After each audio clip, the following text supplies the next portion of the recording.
everyone, welcome back to the Devoni Pepperoni channel, and today we are batch cooking meals for the rest of the week. We do this because we haven't got time in the week to cook, so we cook these meals prior to the week so that we have enough food to last us the week because we haven't got time to cook it during the day. So let's get cracking. This is batch cooking, and I hope you enjoy.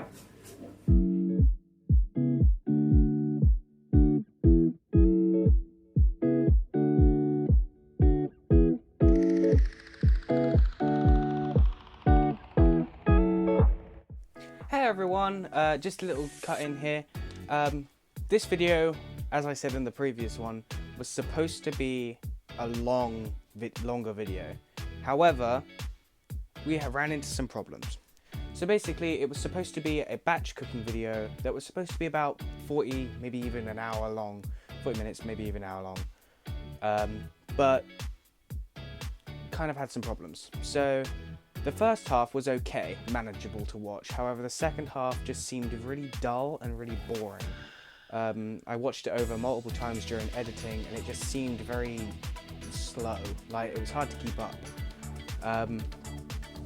So what we've done is we've cut the whole end of the back of the video off, and we've done the first half of the batch cooking and we've cut the rest off, so it sort of doesn't flow at the end, but I've tried my best just to merge it in. But what we cooked was a beef stroganoff, a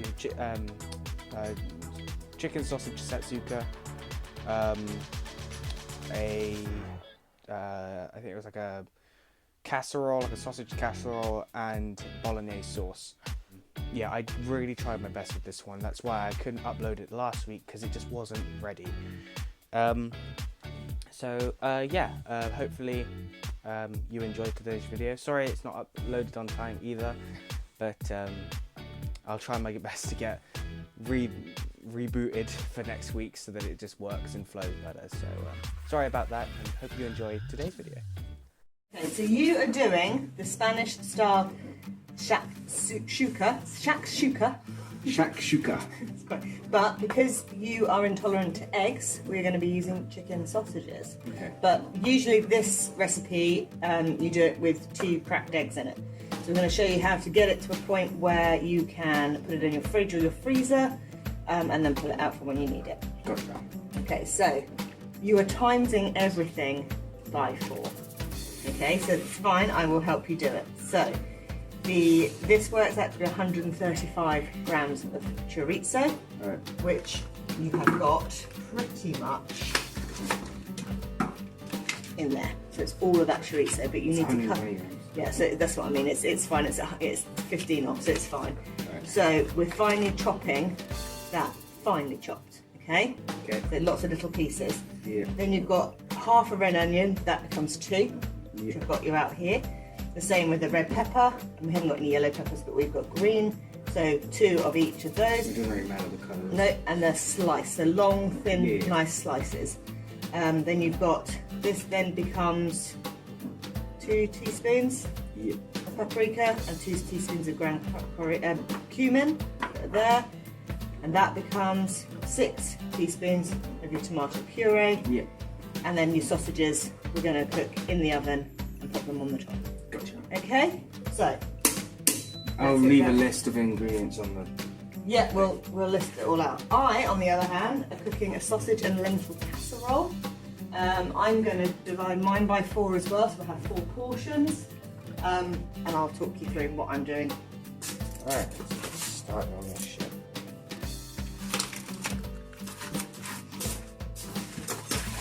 I've forgotten what the trick with the onions is. Is it... I think you peel it and cut it along the edge and then dice it, but not all the way through the core. Yeah. Which way do you do that? Let you peel it. Yeah, peel it first and I'll show you.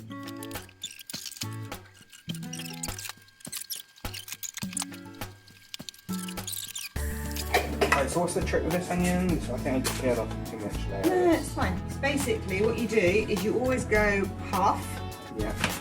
Straight away, and then you have a look and you see that one side is attached like a root, and the other side is all strandy and sort of the end. And then you always put the root side this side, and then you slice down the onion. And then the other one. And then what I tend to do, if you want it really fine, is you can go halfway across as well, and then you can chop it into nicely diced. Gotcha.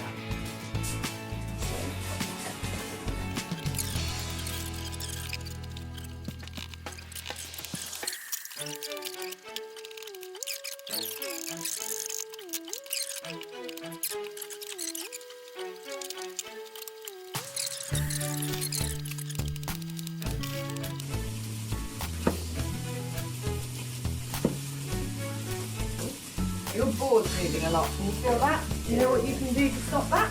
What? I'll show you a little trick of the trade. Yeah. Get yourself. Ooh, there's a dog there. Couple of bits of kitchen roll. Mm-hmm. And you wet them. Okay. Not too much. Let it ring out. You've got to use some really decent kitchen roll, ones that don't just sort of fall apart. Does that one fall apart? And then The board. pop it underneath the board.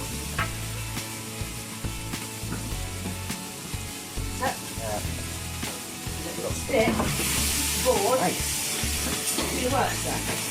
So what if I just pick it up to sprig? Yeah, you can still pick it up, it'll still be there, but it'll just stop it from moving around with your cutting. Look at that, you learn something new every day.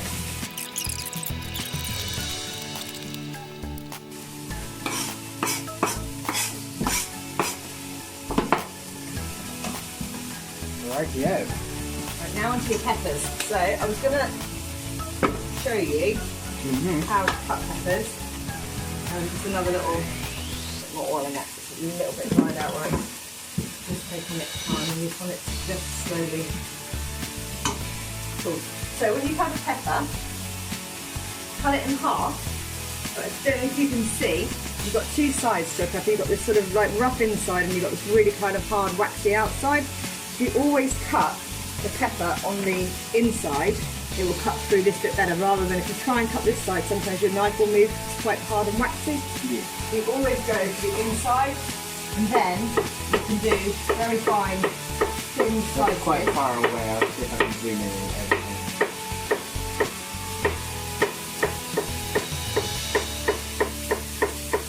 All the way along. Like that. For me, Along the top. cut along the top like that, Ah. and then all you have to do is pull and twist, and that will come straight out. On the top. Nope.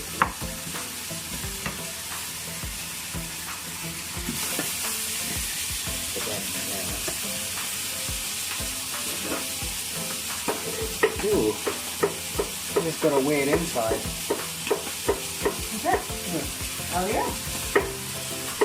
Very weird inside. It's like bulbousy in the inside. Sometimes you find little mini peppers inside a pepper. Right, so I've just fried up my sausages, and I'm going to add them to my slow cooker.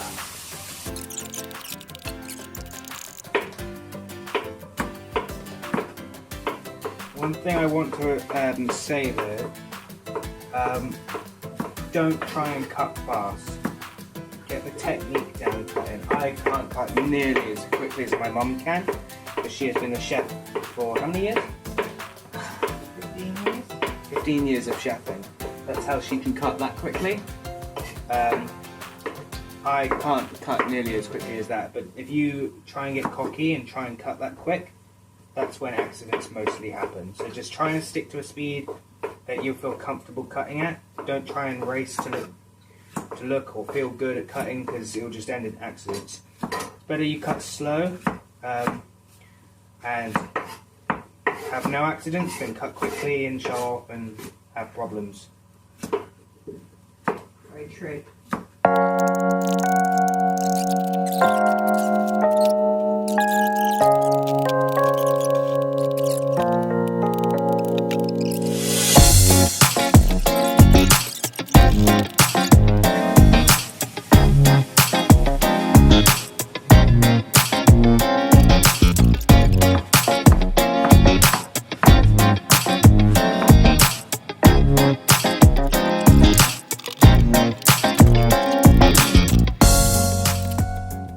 Right, so for mine, my peppers, my courgettes, my lentils and my tomatoes have simmered down a bit so they're nice and soft. And I'm just going to add them to the sausages in my slow cooker.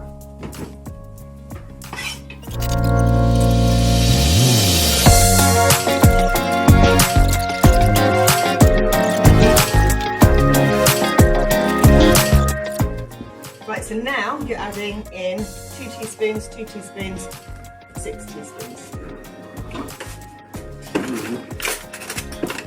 Teaspoon. Round cumin. I am going to add in my chicken stock to my casserole that I've put over here. This is going to be one of the hardest things. You've got to keep the spoon still, but get it to come out onto the spoon. And I can't. When I tap this side, my spoon moves. You know what I would use?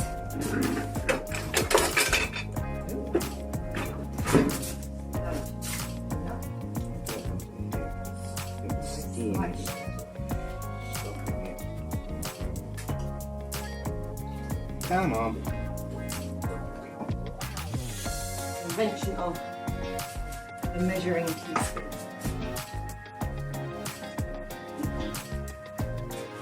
Right.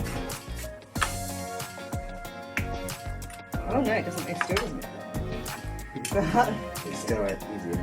It's a tablespoon, isn't it? That is 1 tablespoon, which is 2 teaspoons. Okay. Let's just use a tablespoon. I got messy. Right. Your sausages are done. Paprika.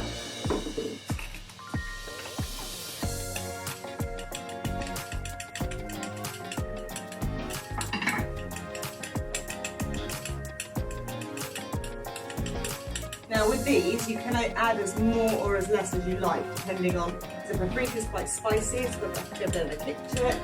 The cumin gives it that real kind of warm spice kind of flavour, it's like a deep flavour.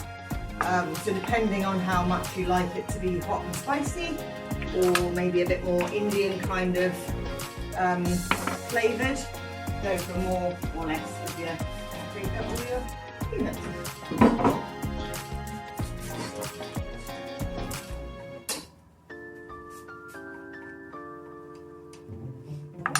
Another good stir. You smell all the flavours coming together now. Now I tend to do this by eye, so I just go 1 teaspoon, 2 teaspoons, 3 teaspoons, 6. Yeah. Because again, it doesn't matter if it's 7, it doesn't matter if it's 5. It's just you want that nice richness of the puree. And if it's not quite done enough, you can always add more. Or you can't exactly take away more, but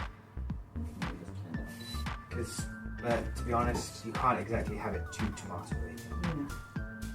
Give that a minute and stir that through.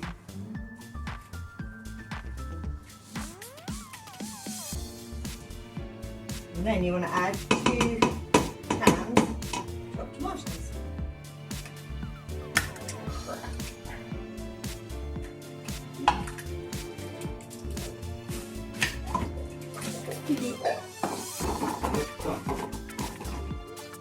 Right, so at this point, if you were making this the proper way, you would then, this is obviously 4 portions, and you would be doing it in a frying pan, so you would then just pop these into your pots, freeze it down and put it in the fridge, and then when you empty it, put it into a frying pan and then drop in 2 eggs and cook it. But obviously, as I said, we're using chicken sausages because they are higher in protein, so they resemble like an egg, because they've got the same kind of protein value. And yeah, and then it means that they can go straight in and then you can just reheat the whole lot together. So, because we're going to reheat this again, we don't need to really wait for this to do much more than what it's done. We can turn it off and then you can pop it individually into the 4 pots. So just oh yeah. We've got 4 separate pots. with lids. We got pots here. This says what the food is, and then we've got lids for them, so we can just dump that in there, and then put this into the fridge just to sit. Just to sit in the fridge so that we can just pull them out in the mornings, throw it in the pot, cook it up, have it for breakfast or lunch. Yeah, you need the pot. I need the pot. That's it. You need the lid? Right, scales. We need the scales to weigh it out. Yep. How much will go in each one? What I would do, to be fair, what I do is put a bit into each one. So do it, and then pop each one, because these pots will weigh exactly the same. So then you pop them each on. You're never going to get them 100%. So don't. You know they're exactly the same. Because I've done this so many times. So basically, if you just, as long as they're around, I think they're normally around about 320 or 330. Yeah, it's around 320, 330. You're not going to get them all exactly, so don't waste your time trying to get. I bet I can. I'm sure you can. But at least get all the mixture into the fork first and then start weighing, otherwise it will take you forever.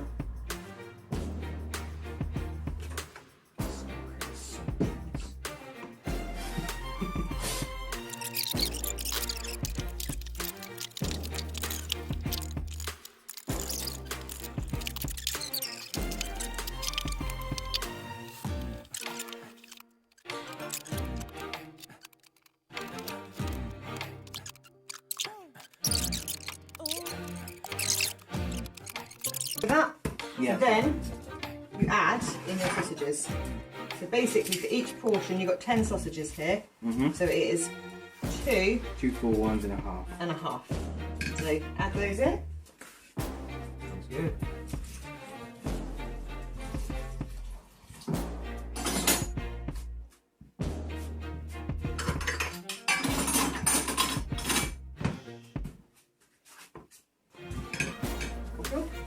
Right, lid them up.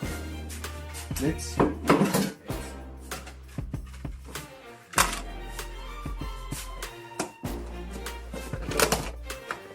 One.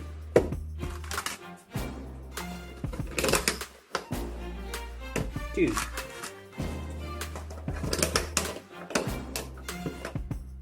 Three.